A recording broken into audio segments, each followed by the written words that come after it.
And I came out of that lunch and I said to David Farrell, "Well, what do you think of her?"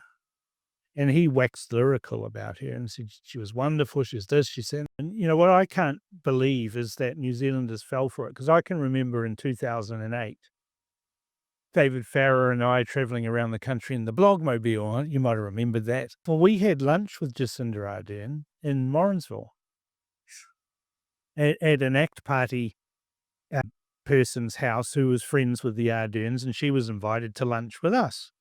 Well, we had a 3-hour lunch. It was rather nice. And I came out of that lunch and I said to David Farrell, "Well, what do you think of her?"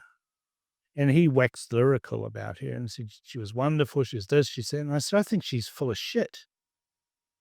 You would, Cam, wouldn't? And she was shoulder tapped, was on the list in 2008. But that 3 hours told me everything I needed to know about Jacinda Ardern, that she actually isn't smart.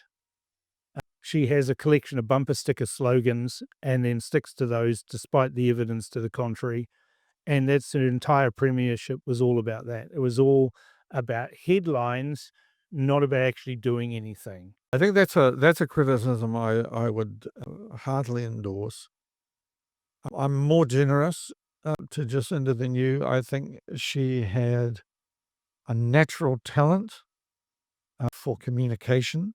She could certainly communicate, but communication is all very well, but if it becomes separated from action and from achievement, then politically you've got big problems. I mean, David Lange was a superb communicator.